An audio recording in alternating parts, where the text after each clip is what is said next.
Hello, hello, hello, everyone. Mike Arnold here, co-founder, Path Trading Partners, along with Bob Iacchino, who will be on shortly. Nowhere to hide today. Little bit tired.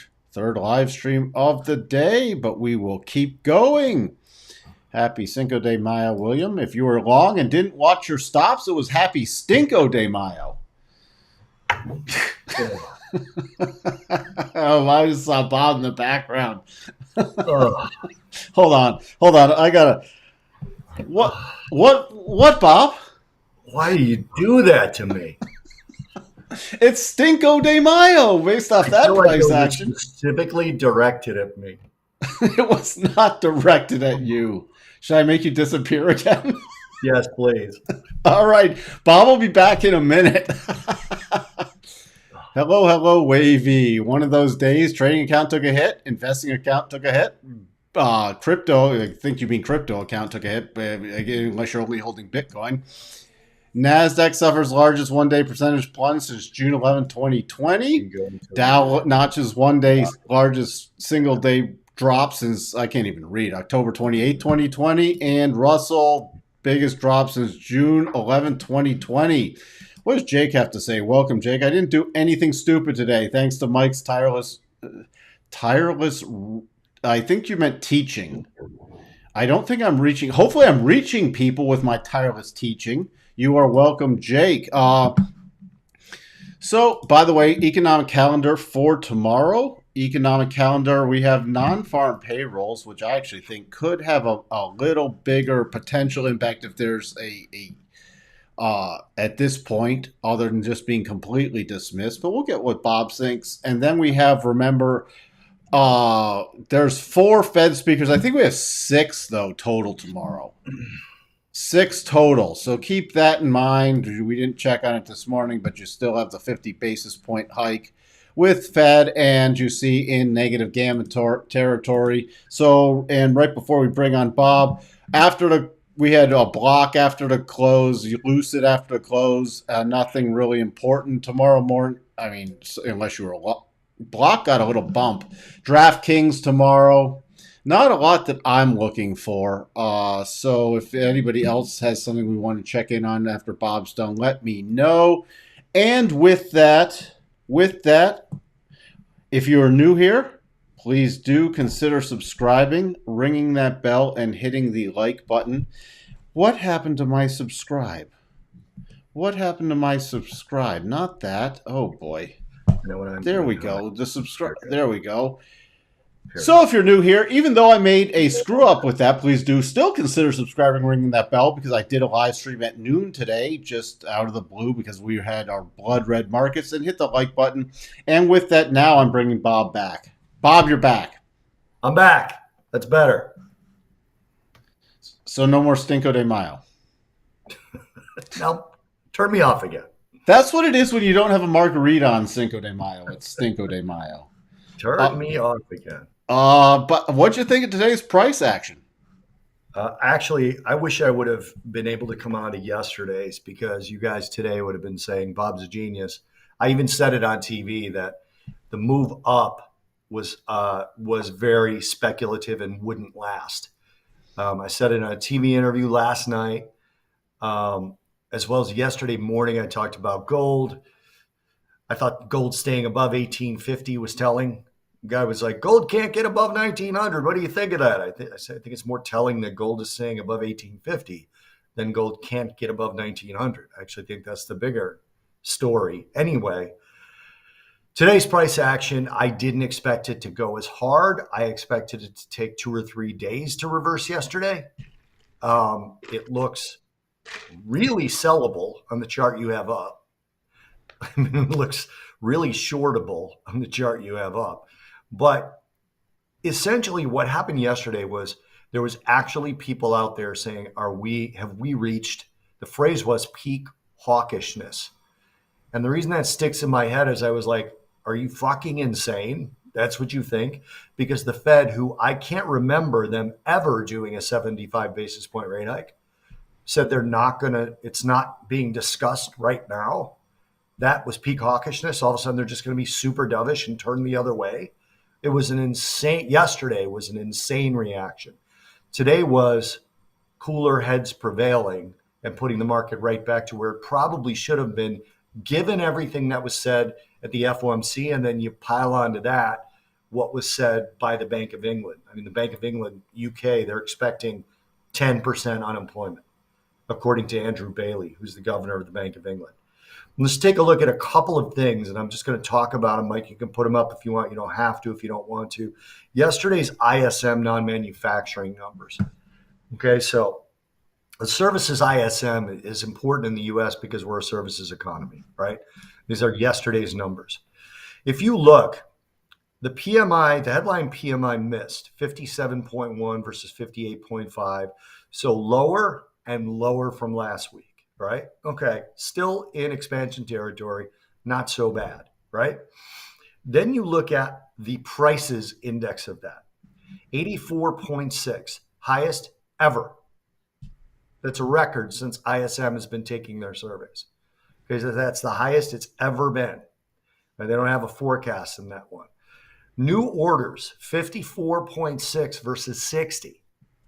Okay, a 5.5 point drop in new orders. Do you think maybe it's because the price index is at a new all-time high? I don't know. Might have something to do with it, right? The employment component below 50. So the employment component in contraction territory. And I talked about that yesterday. Yeah. So tell me what was good about these numbers. Nothing. Now, there has never been a time in history going back to 1936. I looked at this today, okay, that we've ever dropped inflation by 2.5% or more and not had a subsequent recession. Now, I'm not saying that every time there's been a recession, inflation has fallen at least 2.5%. I'm saying the opposite. Every time inflation has fallen at least 2.5%, there's been a recession. So you take the 8.5% inflation that we have now and drop it 2.5%. That's 6. That sucks. That's really high inflation. So that likely means that the Fed wants to drop it at least by 3 or 4 points. There's going to be a recession. Why do you buy stocks on that? Because the Fed says they're not going to do 75 in one move. Doesn't mean they're going to do fewer rate hikes. Just means they're not going to do 75 all at once. Which, again, I don't ever remember them doing. I didn't look back and see. I didn't go all the way back to Volcker. But I don't. Besides Volcker, who did 800 basis points at once. Okay, he's an anomaly, right? So 800 basis points at once is a little bigger than 75. From the Greenspan Fed on, there has not been a 75. From Greenspan on, I will completely agree with that. Volcker did okay. Agreed. Enough said. The balance sheet shrinkage, nowhere near what it would need to be to budge inflation, but yet look at what's happening to rates now. We've got the 10-year above 3%. The move in rates now that we've seen, it's like a 4 or 5 standard deviation interest rate move from the 29th at 289 to 310 today in toward the close on the 10-year note. We had a 2s 10s curve that was inverted. Okay. It was freaking inverted on as recently as April 4th.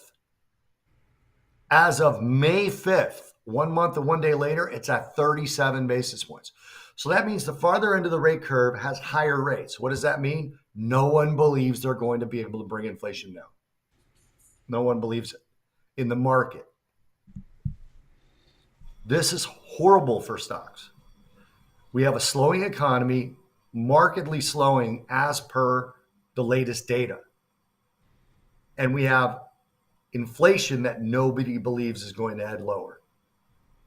The last thing I'll point out from a data perspective that is so bad, non-farm productivity fell in the US at the fastest rate since 1947, down 7.5%. So think about what productivity is, right? How much do businesses get out of the money they spend, right? So most of that is labor force productivity. right? The vast majority of that. Now look just below it at unit labor costs, 11.6%. It's about an 8-year high. Let me rephrase that. In February of 2020, there was a 12.2 number that was pandemic related. Okay. And then you have to go all the way back to, I believe, 2004 to find a number this high. Okay.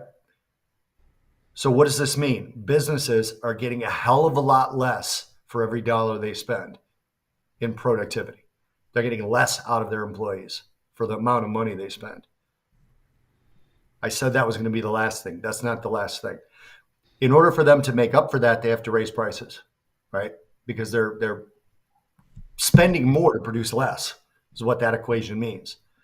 The last thing in the realm of food, as of this month, fertilizer prices, the mined fertilizers, right? Your potassiums and that stuff, has doubled in cost. So farmers are using less of it. Some farmers are using, that have cattle ranches along with farms, are using manure, right? Yields on food are going to be lower because we don't have the available fertilizer. They can't afford to use as much fertilizer. So farm yields are going to be lower. What's that going to do to food prices? Things are bad, really bad for equities.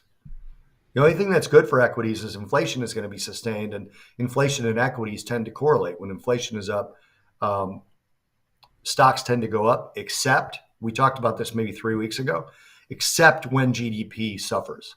When GDP suffers, sustainable inflation does not rally the stock market, it drops it. I think I talked about that like a month ago on one of these live streams, and we put up a chart. There's an exception to that. What's that? Hyperinflation. Hyperinflation? Yeah. Stocks rise? Yeah, generally. With a rising GDP? No. Or a falling GDP? Falling GDP. When you get to hyperinflation, I'm talking 50% inflation. Yeah. Okay, I can see that. Because everything, you're chasing assets at that point. You're putting your money. Okay, I'm just making the exception again. We had the Volcker exception, and now we have the hyperinflation exception. Two exceptions, and they're noted and they're agreed. And I don't want to see hyperinflation, by the way. We have two exceptions to everything that I said, and I'll accept that. So that's my entire. It's not everything I have to say, but that's what I'm saying. So you're done now. I can go back to bad jokes. Shoot. I don't have any bad jokes. Let's see. Christoph, hello, what a day. How does the market get out of negative gamma if not by riding to neutral level? You have the options roll off. You have the options expire. And then, because generally why are we in negative gamma? Well, because the market's going down. But what really causes the huge gamma moves? It's the fact that the big institutions put on hedges. They sell hedges. They put on hedges for their portfolios. They put on hedges for their private clients. And they put on these massive hedge positions.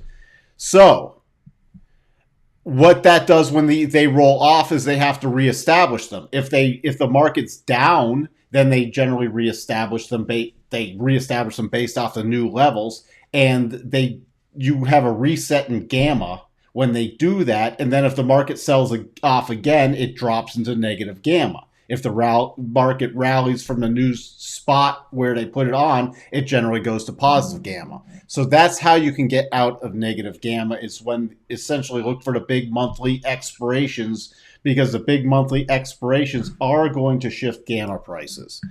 Let's see if you look like this. Here's your gamma, call gamma, and put gamma by strike. All right. Now, I don't know if they have it by month, but you can see here that, you roll off a 4,300. Look at these hedges. You got hedges 4,000 on the put side. You got hedges of 4,300. And there can also be upside hedges, too, for stuff like, because they're not going to just all do puts. But if you look at this, if you roll off a bunch of these expirations and shift them down, okay, once these 4,300s roll off, let's say they reestablish a new range at 41,3,800. You can get things rolling off that way, and then it resets your gamma levels. So that's where I don't know about you guys worrying, or why you guys are worrying so much. Biden said he was fixing the inflation problem with his deficit reduction.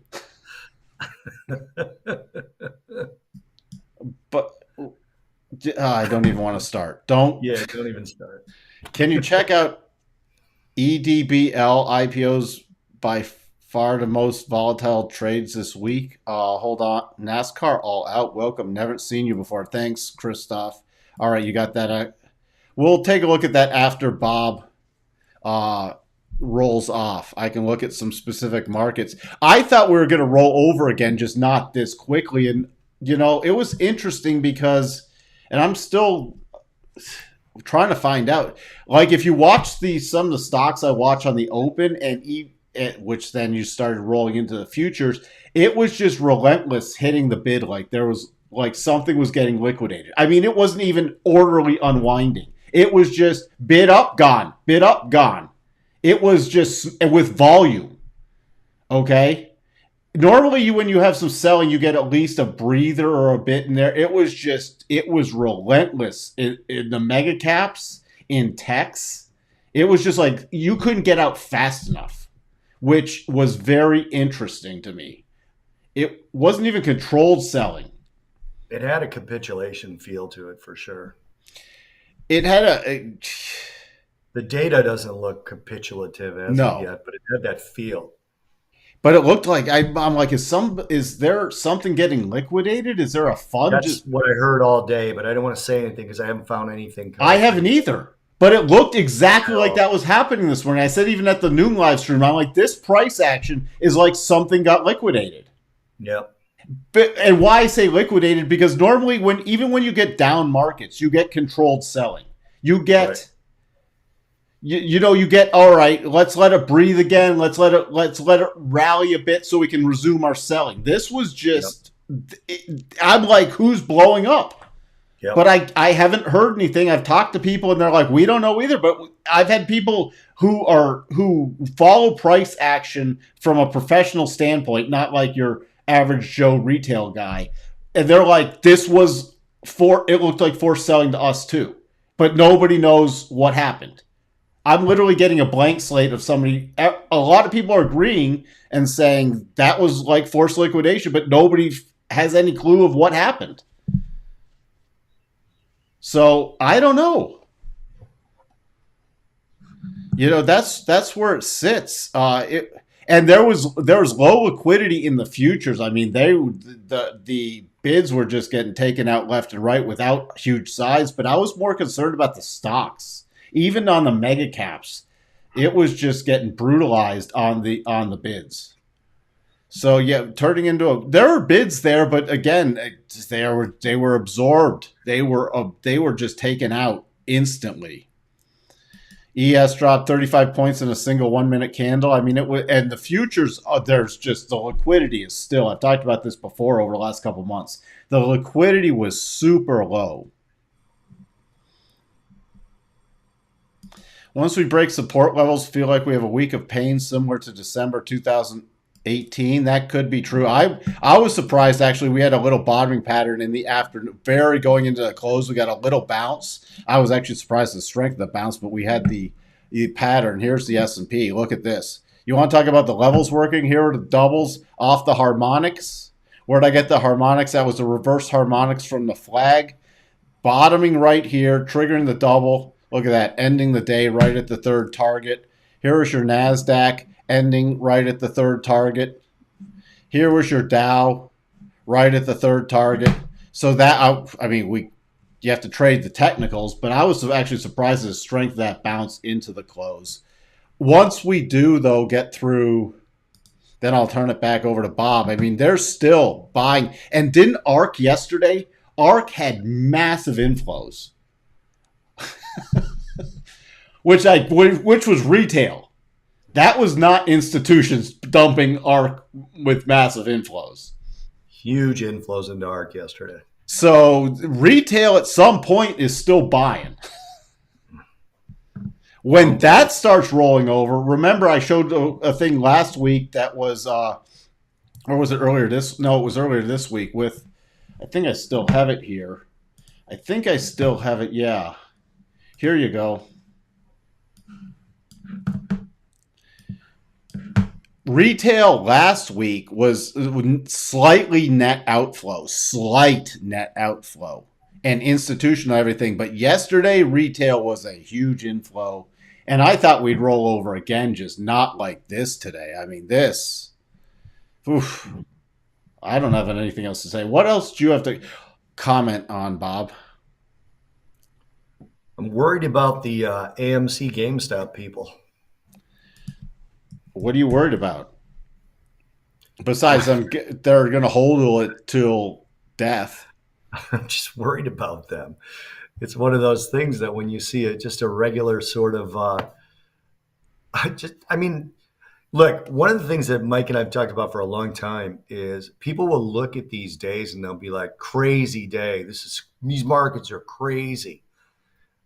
This kind of stuff happens all the time. Bear markets end or bull markets end like this. And then they have bear market rallies like we just had, basically from the 14th on, right? And then you have a collapsing overall market within the underlying bear market trend.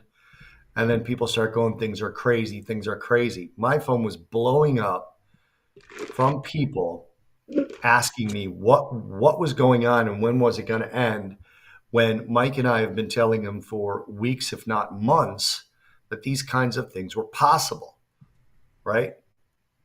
Had a friend of mine reach out and say, I know I didn't take your advice on this, but I'm worried now. That was the text. Said, okay, well, what? What's your question? Overall, let's talk about tomorrow's non-farm payrolls real quick. The non-farm payrolls, Mike said that it might matter, and I think it matters quite a bit. Okay. And I've been the first one to say that lately non-farm payrolls has not mattered at all. But when you look at the employment component of the PMI that we just looked at, the ISM, the non-manufacturing ISM that we just looked at, and then you take the ADP, which missed. Now, sidebar real quick, ADP and non-farm payrolls, they trend in the same direction, but they don't correlate at all. In other words, a miss on the ADP doesn't mean a miss on the non-farm, but over large swaths of time, they correlate in the same direction. You take a slightly higher jobless claims number this week. You take higher JOLTS jobs openings, right? The JOLTS jobs opening number is really big right now. That came out, I believe, on Wednesday. Yeah, that was, let's see. Where was that? There it is. JOLTS. Yep. Okay. That beat expectations and beat last month. Now, when I first saw that, I thought to myself, okay, then there's still openings and they can't fill them. Those aren't new jobs. But then I thought the only way for that number to do that would either be to create new jobs that are unfilled, which you can't necessarily say is the case given the way that capital expenditures are falling, savings rate is falling, and overall the economy seems to be weakening. So I wouldn't rely on that. It has to be layoffs. That's likely to be layoffs is why that number's actually grown. And that would show an even higher level of slowing than I even think it is, right? So when you put all that together, it's not that tomorrow's non-farm payrolls, if it's a miss, it matters more than if it's a beat, is what I'm going to say. Mm-hmm. But both are probably a stock market sell. Both. Okay, because if it's big, inflation. If it misses, slow down with a Fed that can't control inflation. The main difference is probably the initial move. Okay, the initial move, if it's a beat, the initial move is probably going to be a little bit of a rally because I think today was was as much a recession sell-off as anything. So yeah, that's what I think of non-farm. Well, we're in agreement there. Let's see. Where's retail getting this money from? Do you think with record high inflation, people would put less towards the market? We're still in at the retail perspective. When you see record inflows in ARC yesterday, you're still. I'll get to you, Bob. I see your hand. I'll call on you. When you see record inflows to ARC, you're still getting the dip. And now over to you, Bob. I call on Bob Um, Iacchino. so savings rate, let's talk about that real quick. I talked about it in a prior live stream, but the savings rate, so the rate is measured as the amount of money that savings is increasing, right? So if the savings rate is plus 8%, it's been increasing by 8%. If it's plus 2%, it's fallen from the 8% reading, but it's still increasing. Okay. The rate of change in savings is declining. Okay. People are starting to add to their savings at a lower and lower rate, but overall savings are still historically high, which likely means that people may be feeling the squeeze. Okay. Wavy, but they still have the money in the bank. Now, what happens with the savings rate is the people that get hurt first are on the lowest end of the socioeconomic spectrum, which are not likely investing in stocks anyway, and it creeps upward, right? So if you were to separate it into three blocks, these people, their savings is exhausted. These people still have savings, but they're not able to add to it. And these people still have savings and they're still adding to it. These people in the middle are the ones buying ARC. Okay, they're sort of like the middle class, wanting to be rich kind of a family that has savings, has had some mild success investing over the last few years, which Mike and I have warned for 10 years now that if you're making money trading, please keep in mind that you're making money trading in a bull market. In other words, that's a very easy thing to do. Monkeys do it. And I'm not making fun. Literally, monkeys have done it. The Wall Street Journal had monkeys throwing dartboards at stock names or darts at stock names stuck to a dartboard. And they were returning like 28% a year during a bull market. So basically, that's where they're getting the money. They still have it. They still have disposable money in the form of savings. And they're trying to buy the dip. It's almost a panic move.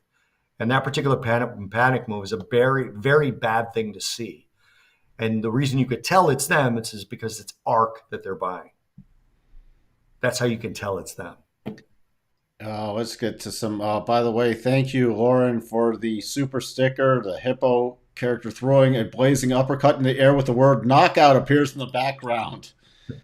I Uh, don't even. I don't know what any 720, of that means. 720 weekly. Well, normally stickers would come up like the little dancing animation thing, but this eCam won't show those yet. All All right. right, Lawrence, we're clear with that. Let's see. I think the number of accounts on OnlyFans will increase today. So Lauren comes back with beat, sell, and miss sell for non-farm payrolls. Sterling has a great question. What do you guys recommend for people in 401ks or very limited investment vehicles? Just hold through and hope for, or what? When's your retirement date, Sterling? I mean, neither Mike nor I are financial planners, but um, that's what are your options there? I mean, generally, if it's a captive 401k like that, there's not a whole lot you should do. What do And you my think, Mike? wife's in the same boat because manage her stuff, and literally I've gone through and I've called and I'm like, all right, is there anything commodity related? Is there anything this related? And they're like, no. You want a growth fund? I'm like, no. So literally, it's in short term. I have all the stuff with parked in short term cash and treasury stuff, and just hoping. And that's even going to take a hit now with the rates rising. But it's going to take the. I'm here to minimize the losses at this point, Right. not maximize gains. There'll be a I have time you. to maximize gains, but there's nowhere to based off of and I can tell you firsthand because I've gone through every fund available. I'm like, nope, nope, nope, nope. And she's like, well, what should go in? I'm like, we're gonna take a small hit, but here I just want it in the most liquid, least likely to take a huge hit vehicle. And then There's you ride it out. You take a little pain. Like you don't want a lot of pain. You want a little pain. And then, when we get those long-term buy signals, we'll go back into something that makes sense at that point. But I talked to the people on the phone. I'm like, I want to get it in this. They're like, that's not available. I'm like, again, everything was this tech growth and everything was crap. I'm like, I don't want to be in this stuff. They're like, yeah, but everybody's in this stuff. I said, I don't want to be in it. Oh.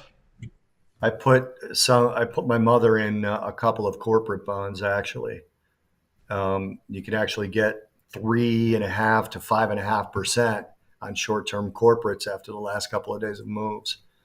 One was a Goldman Sachs bond, and the other was a Ford. The Ford one's the shorter one with the higher yield. So those are some things that people can do. But if you're in a limited 401k, that's the problem.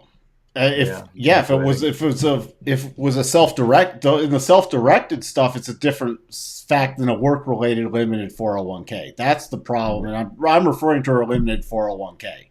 I just can't dump it into something that's not on the sheet, which stinks.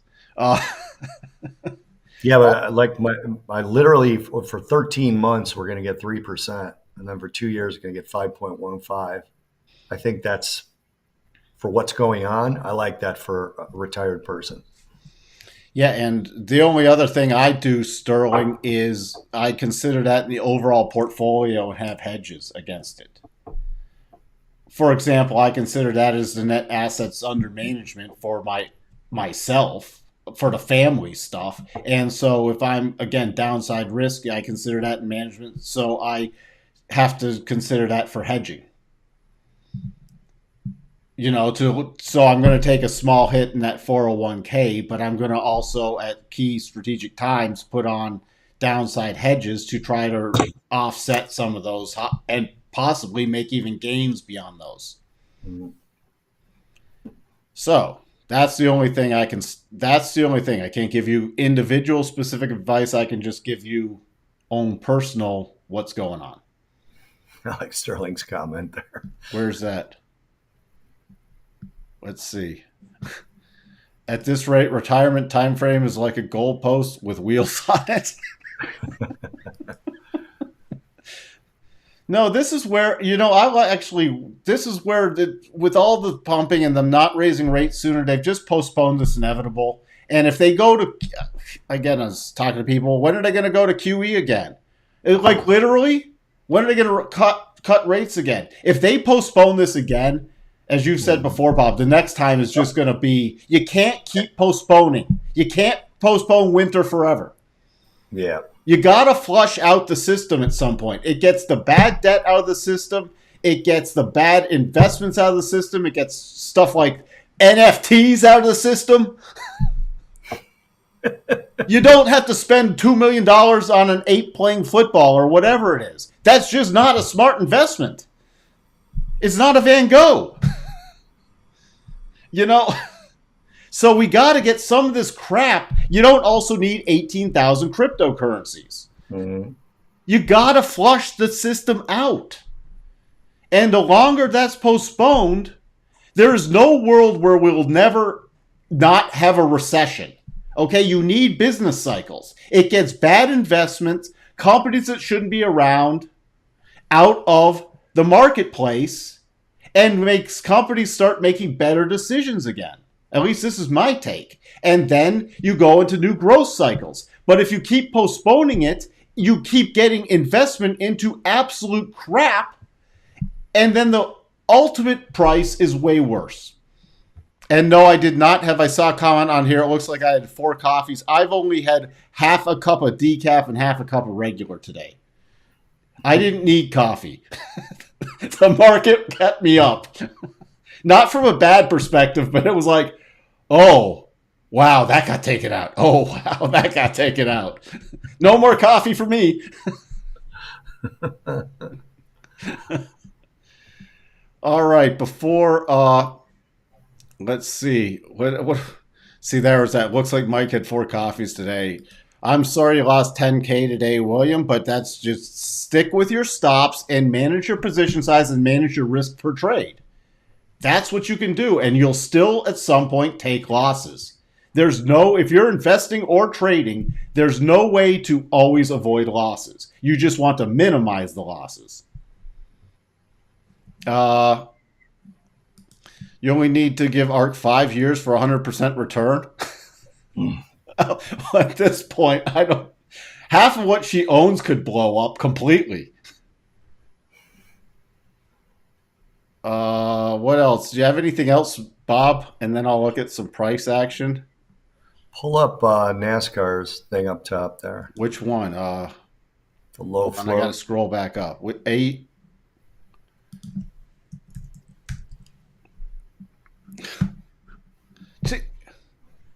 Austin Gold Corp. Yeah, he's got a comment about low float IPOs. Yeah, I These, mean, these are look at this. Yeah. Once we start seeing this go away, like this, then we'll be closer to a bottom. As soon as you still get stuff like this, thank you for putting that out there, NASCAR All Out. You know, this is just a bunch of crap. You still get people doing this. And it's, what's EDBL? And then go even higher on the chat than that. Like after you look at this chart, Go even higher. on Or the chat, lower? Which, like an older chat. I just looked up edible is not seeing much on this, but look at, I mean, you still, that's not as bad. Where, just tell me where, because I'm scrolling through a bunch of stuff. Investing in warrantless, low float pre IPOs when they don't run the open flat, when they do run the open 500% of PPO price, isn't that a great risk reward trade? It's a risk trade to me. And as long as we keep seeing this, where I was going. These are engineered valuations, essentially. The low float warrantless IPOs are engineered valuations for a short period of time. And a lot of the times, I can't say this about every company, but a lot of the times the companies end up at zero. So while you may have one or two of these that you catch in that weird rally, this is very much like buying way out of the money calls and puts. Way, way out of the money. Buying them at cab. Does that make sense in this context, Mike? I don't think it does. well, it's like a lottery again, but Yeah. this is the whole thing. These are where is that? Uh, you know, it's pumping with funny money. I mean, these are all still your pump plays and everything, which that's why we're not at the bottom yet. Because these things, I remember in the .com era with the pink sheet penny stocks, and every day bunch of people came out with these pink sheet penny stocks pump and dump stuff. Look, we made 400% last night. Look, we made this last night. Look, we made this, and then guess what disappeared with the .com crash? All of it. When you say a lot of these go to ungodly levels, they go there briefly. If you bought all of these pre-IPO, you will eventually blow up. This is not a sustainable strategy at all. It's nowhere close to a sustainable strategy. You see these in times like this, and then people I've known 10 people that have blown up their lives with these types of things, thinking, well, I got in at 16 cents and, it went up to 26. That's a huge win. I'm just going to do a bunch of these. And they pump more and more money into these things rather than actually being a conscientious investor with compounding. You can make money for the rest of your life as opposed to trying to capitalize on, again, these engineered valuation trades that are basically the equivalent of that Boiler Room movie, right? Just a little bit more sophisticated because it's done online. So no, they're good risk reward trades. Most of them are zero. The vast majority of them end up at zero, and the vast majority of the people who invest in these NASCAR end up at zero. The vast majority of people.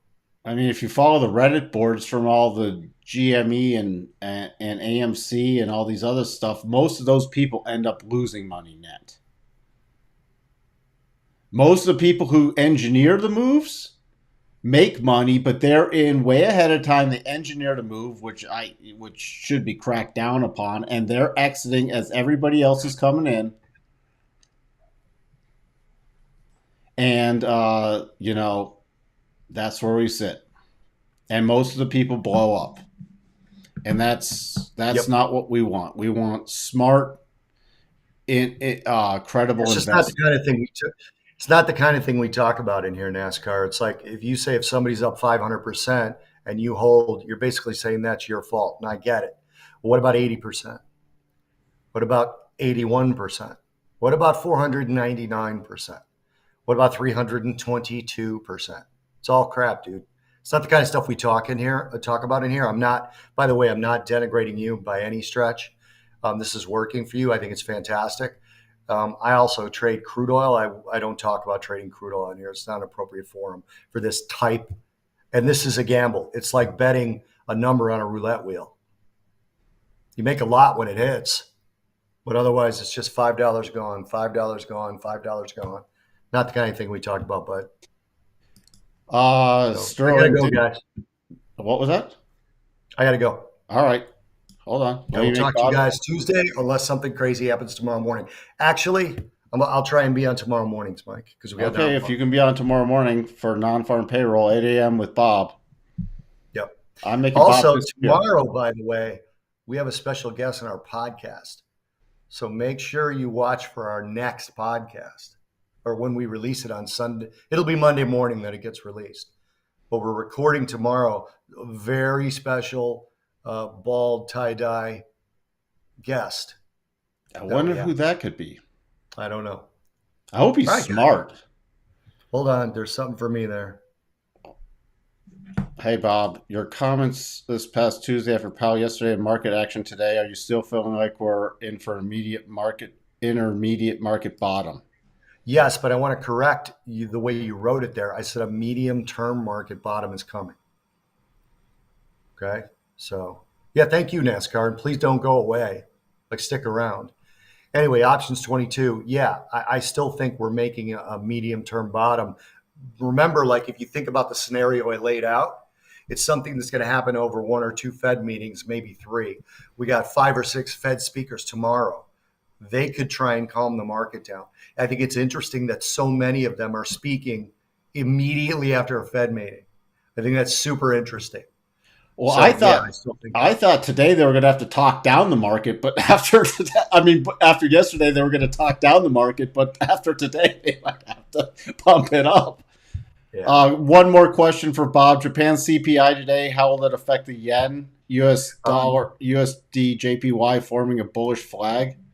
Yeah. So unless, do you want to put the chart up, Mikey? Unless it's way out of whack, it's not likely to affect it at all because mainly because you're going to see this bullish flag break out to the upside. Mainly because the Bank of Japan has basically said we're doing this period. They said we're keeping the upper band at 25 basis points. They're buying every business day. They're buying assets. They don't even have a schedule anymore, and they don't have a dollar amount. They're buying every business day. So that means they're weakening the yen every business day, all else equal. Okay, so unless something dramatic happens in some other economy, the dollar yen is going higher, dollar higher against the yen. NASCAR, just thank you for your thoughts on that. Yeah, dude, definitely stick around in here, man. We're happy to see you in here. I got to go, guys. All right. All right. Let's get Talk to to you some tomorrow price morning. action real quick. There we go. Small Mike coming back. There we go. You don't need Big Mike anymore. So let's see. Let's see what I missed again. Hey, Waka Waka. Moving out of your cardboard box into a 500 bedroom house. I hope it's still an open floor plan. Why don't you just go to a couple bedroom house and reinvest some of the profit? Yeah, your VIX popped. Let's see. Where else do we sit? Japan is screwed. No matter what they do is messed up thanks to everything imploding. JPY is crashing like a hard rock, and it's going to get very interesting with the yen long term. I mean, there's your weekly, here's your monthly chart, And look at where we sit. I mean, this is going to get very interesting long term with the yen. So medium term bottom means we'll hold the market lows. We're so far we are holding the market lows. That'll wait to be seen. We still have these buyers in here. I I mean, at this point, in order for me to get bullish again, yeah, we got the short term area that I can review, but the longer term, if we're going to start putting in a bounce, unless I get a really strong pattern down here, I'd have to get above 4,300 again for me personally. Uh, I because if these lows break, here's what the concern is: you still got retail buying. Yet I'm buying yesterday. You start getting down here. We got the little bounce in the close. When you look at the cash got a little bounce. I was seeing if it was going to make a new low close, which it didn't. So I'm not going into like death bearish mode yet. And there's your Nasdaq, which pretty much made an equal close. And actually, Nasdaq does on the cash has a double bottom. The futures are just ugly at this point. S&P might have a double bottom, but again, these your trigger for the S&P is above 4,300. Your Nasdaq trigger is above around 13,550, 13,560. So I can't get more aggressively bullish until we get above those levels on the cash. Else I'm playing with fire. Else anything else would be just a tactical trade based off of, all right, I'm going to hold this for 1 or 2 days. I even thought we'd possibly maybe hold this rally through tomorrow, but today just put an end of it with below that 62.5. Now, can we bounce tomorrow? Sure, but there is nothing for me to rush in and buy besides some little short-term play. And that could all change again tomorrow morning with non-farm payrolls. All right. So that's where SPY really battled with that 62.5 retracement on the hourly and 4 hour today. Yeah, that level is very, very strong. It's why I watch it. And you see here, look at your price action. It was just whole break, resistance, holding above, holding below, testing low, and then even that test at the end of day. This is very tough price action to trade. And for those who are trading the SPY, you do have the doubles because it's going to follow pretty much cash. So is there a trade? Yeah, above 429, above 429.66. Could this still push down tomorrow to retest the lows from the 2nd of May? Yes. Could it even go slightly lower and still have this trade in place? Yes. So that's why we could still have a down move tomorrow and still have a bullish pattern. But does that mean I'm buying it down here? Not unless there's an intraday pattern and not on a Friday to hold over the weekend in these environments. But longer term, yes, you could have a medium term bottom if this pattern triggers. If this pattern triggers now on the Qs, even if it's pushed slightly lower tomorrow, if that pattern triggers on the Qs, we could have a medium-term bottom. There's a difference, though, trying to say I'm going to buy it here and it gets up a little pop and then rolls over again and hits new lows versus, okay, we get especially a close above here on the Qs without of the rotation zone on the daily would be out of the way then. And that would be a close above 329.60. Then you could easily see a run to 345 to 350. And that would take it, especially that 345 level, would just take it into the weekly rotation zone. You could even hit that 350 target and close back down into the weekly rotation zone and roll over. So that's more of a kind of medium move from my perspective. I cannot speak for Bob. He's not on here. But that would be my more medium-term trade if that still hits. It is a completely valid pattern. And back to the spiders, You can see here the first target is roughly with that. And could you still go above it? Yeah. But I would be more interested in if the Qs hit that first. So, yes. But, I mean, you got to separate. I want to, again, reiterate something to everybody who's still here. There's a difference between taking like this. You see this in the close? Off a harmonic, little nice double pattern, and look at this. You got the rally, you hit all the targets, and then it paused. Does that mean I'm shooting for, with that pattern, 4,300 in the futures? No. It means I'm out. If there's another bullish trade that sets up tomorrow, I could be in and out. If there's another bullish trade that sets up on Monday, I could be in and out. Then let's say, sometime next week or the week after, we trigger this without invalidating the pattern, we trigger this. Could I then be in for a few days? Yes. But I'm not trying to take a 5-minute trade and turn it into a multi-day trade in this market environment because it's not warranted. You can even see the pattern right there on this. So if you're in the spiders, I'd use the conservative targets. So if you're in the spiders with this, it hit the first target, nearly the second target. We could see some follow through tomorrow, as long as we don't get a weird non-farm payrolls, even on a slight pullback. We could see a follow through on the spiders tomorrow, but that would be not a target to hit an intermediate rally. On the Qs, first target hit, stop raised. Could we see a continued rally tomorrow? Yeah, but that would be to 314.68, not to 330.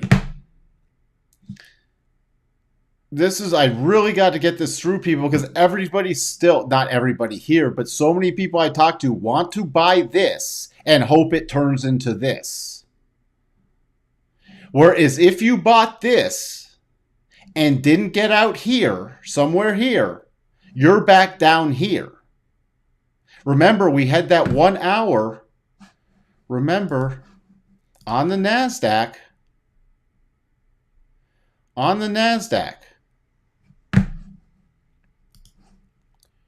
Remember, you had this 1 hour double,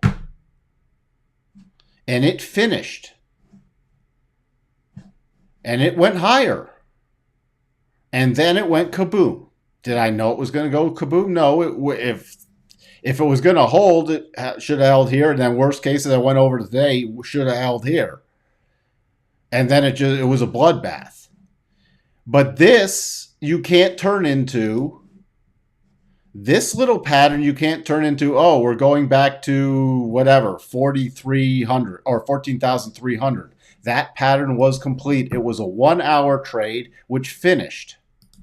It was not something to turn into a medium-term bottom. So I want people to keep that in mind. A trade like this Q trade I just went over, the SPY trade, which still has a little upside tomorrow, which already hit stop production. So if we roll over tomorrow, let's say hypothetically you were in those and you're holding it overnight, you'd already be reducing your stop. So if it rolls over tomorrow, you're stopping out. You're still getting stopped out, but you're getting stopped out for less risk. On the futures, because they were open another hour after the cash close, you got to take your profits. Are those profits necessarily there tomorrow morning when the futures open? When the stocks open? Not necessarily. But that's why you reduce your loss, your stops. That's why you raise your stops. So if it does turn, you take a smaller loss. And in these markets, sometimes taking a smaller loss is the best thing to do versus trying to gamble for a much bigger trade.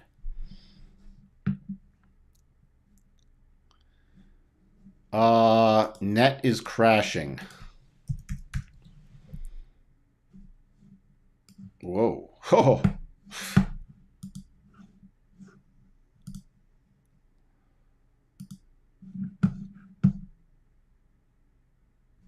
Net. Well, the next 64.92 is the next harmonic. It's at 64.04. Yeah, that's another one. Another one bites the dust. Do, do, do. Now they'll probably flag the thing because I sang that. uh, but yep, there's the next harmonic. That's really not good for net.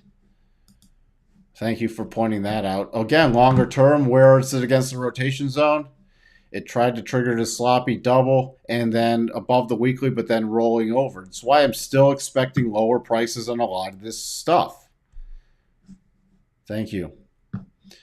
Possible pre-market bounce, but date out tomorrow will crash and no one wants to hold over the weekend. I think there'll be a lot less holding over the weekend. We are in stagflation, and these up, down 6% moves are a massive indicator that we are in a bear market. Yes, I completely agree, Waka Waka. Not only have we triggered, I've talked about this for the last couple months, and even this last week, what do we trigger in stuff? With the, I put this out this weekend that we triggered another sell signal, a long-term sell signal, a weekly sell signal in the S&P, and that was I put out this weekend and in the Nasdaq. So we just were piling on long-term sells versus long-term sells. And the stuff I listed that went to sell mode over a month ago is still in complete sell mode. And this is what you see. And we will still see these massive rallies like we got yesterday and the massive sell-offs. So you have to be prepared with your stops.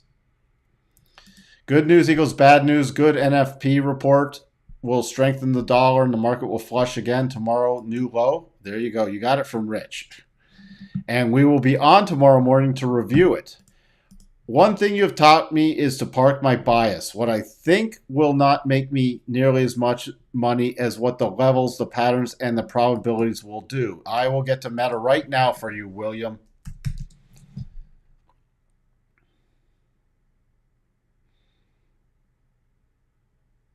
Well,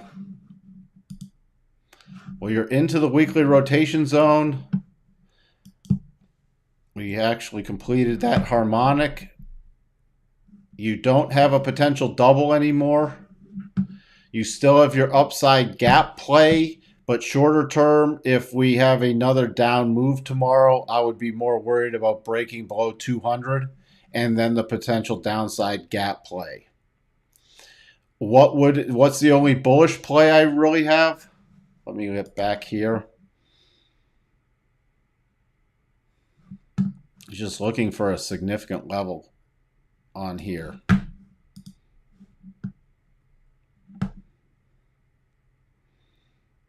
What's your bullish play right now? Well, see, technically, as long as you don't break down from there, you're above the 62.5 and you didn't get the 87, you still have a gap fill here. So what would invalidate that? You technically still have some more upside potential based off statistical probabilities. What would invalidate that is if you get a close below 194.45, which, interesting enough, would be virtually, then you'd have a short gap fill play. So as long as you don't close above here, statistically, the probabilities say you should hit back up to, I can just leave this here because it's the levels are reverse of each other. So you should hit back up to 228.38 to 228.86, potentially before another big rollover.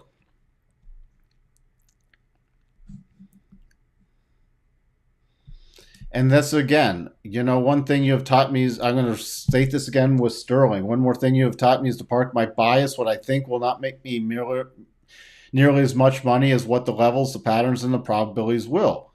And today I will state what I stated on the morning broadcast. I thought it would be choppy to slightly up unless we got momentum bars. But that's also why we review the levels and your stops. Because if something like this happens, nothing is guaranteed. There are no 100% probabilities. That's why I have to go over the upside and the downside. And specifically for me, I have to know where my downside risk is so I know where my stops are. Because that's all I can manage. Reward will take care of itself. Risk if you don't manage risk, you will get destroyed. And you got to play the patterns, just like that pattern at the end of the day. Look, I was actually shocked it got there as fast as it did, but that's done. It's done. I don't have another trade going overnight. What would I be watching for overnight? Hold on, let me clear some of this off. On a continued up move, let me just recap this. On a continued up move, we're right against the key support becoming resistance. If we run up, I'm just using the harmonics. 4175, and then major would be 4200 if we got all the way up there in Europe. Nasdaq, pretty much. Let me take off some of this. Nasdaq's a little different. I'm going off about 12,960 and then 13,028. Put your if you want key level on the pullback about 12,812. 12,800, and then on the S&P about 4127 to about 4125, and the Dow. Let me pull these off. This is something you can watch for once these reopen for the Asian, especially European session. I'll be watching about 3360, and then support coming in about 3289. All right, on still as a daily double bottom in play. Should we continue? Then I got to wrap this up. Yeah, on. That still is in play. If it rallies, it triggered. Pullback is not to that key level yet. Where if it closes below about 53.70, then I wouldn't want to be in this anymore. Again, sorry, my wife just got home. Institutional capitulation in a bear market. I don't think we might have short-term capitulation coming up. We don't have long-term capitulation yet. All right, that's where it sits. Peloton seeks minority investment to shore up its business. That could be interesting.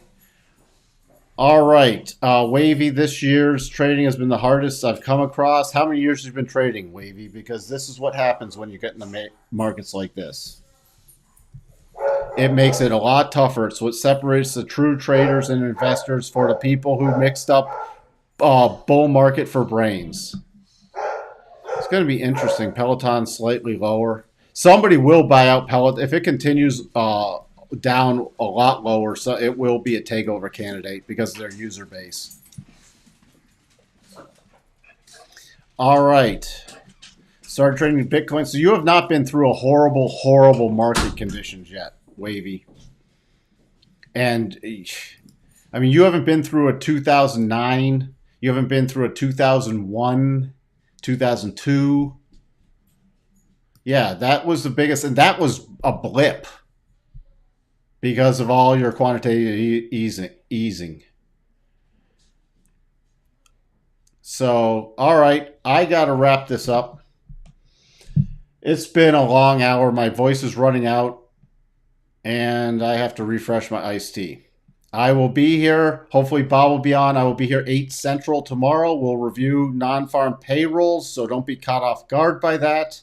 We'll take a look at that, and then we'll prepare ourselves for what's been a long week of trading. Until then, I really appreciate everybody tuning in. I'll talk to everyone later. Bye.